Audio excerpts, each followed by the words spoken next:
Okay, I just wanted to say about my mother that she was a remarkable woman whose warmth and joie de vivre made a lasting impression on everyone she met. There wasn't a person that she was introduced to, even if they had met her one time, that didn't continually ask about her for years to come whenever I saw them.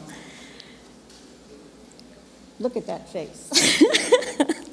That is the face of warmth, okay?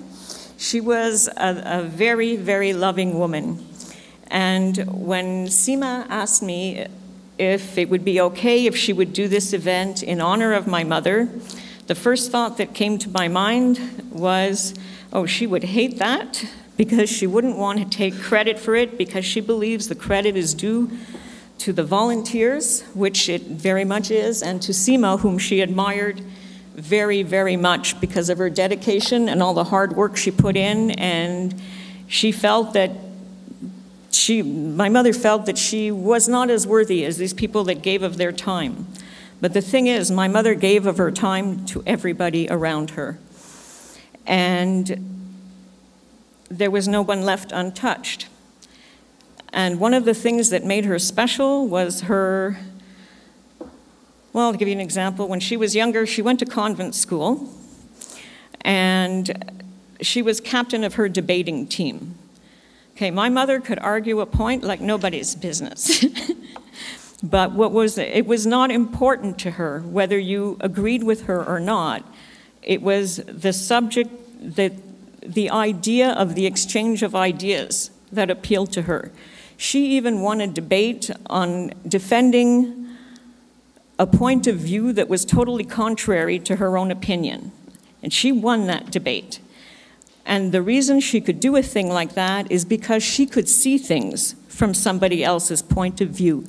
She saw the validity in every opinion, not just her own.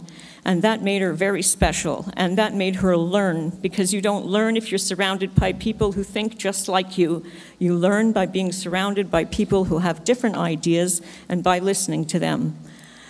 And one of the things about the friendship circle is that it brings together people of different backgrounds, different frames of mind, I would imagine, all for one cause, and the ideas have a chance to be exchanged. Activities happen. My mother was a busy bee of activity, okay? She was a social butterfly.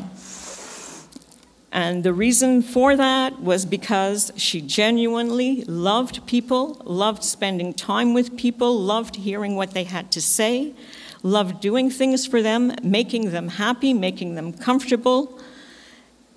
She would invite people that she would meet on one occasion and have just a great conversation with. You can ask my brother. Where's Terry? Right here. Oh, there you are. Okay. He would go to meet her at Ribbon Reef, and of course she would be early. By the time he got there on time, she was already chatting it up with some man at the bar. Now, on some occasions, she would invite somebody that she met in a similar way to the next family outing, just because she thought they were interesting and they would enjoy the occasion. She was open to everyone. She didn't judge based on what you earned, what kind of work you did, what your background was, what color you were, what religion you were. None of it mattered to her. She had no religious convictions, so who cares? She didn't do anything for any reward in any afterlife. She didn't believe in it. What she did out of the goodness of her heart and for no other reason. And she did lots of good. And the friendship circle personified, like she personifies what the friendship circle is all about. I'm really thirsty. I'm parched. The bringing together of people, I know that it seems to be run by mostly Jewish people, but it's opened to everyone, as I understand it, every race, every religion, every background.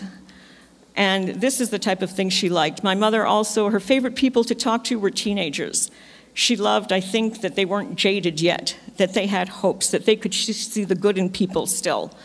And that's what she wanted to see. She wanted to see the good in people. And what you have going on here at the friendship circle is all the goodness in people. And when she came here and toured the place, she was very touched because she saw the possibilities in people, not their limitations. And one example of that is, okay, I have a cousin who has an Australian mother. She was born with Down syndrome, and her mother took her back to Australia so she would have the support of her family around her to raise her.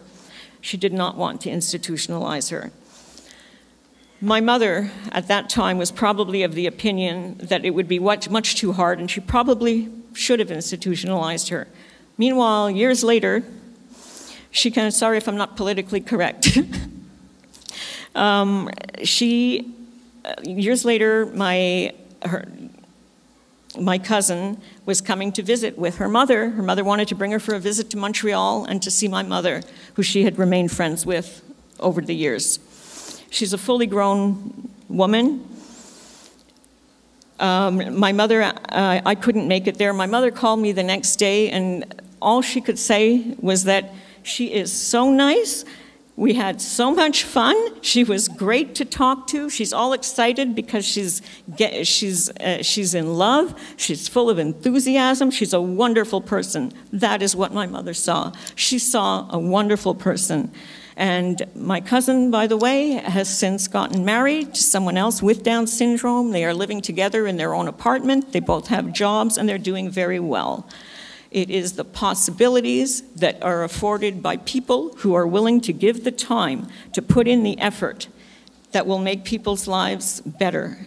And if there were more people who would look at the possibilities in life instead of limitations and feeling sorry for themselves. Okay, I could feel sorry for myself. I lost my mother. My children have lost their grandmother.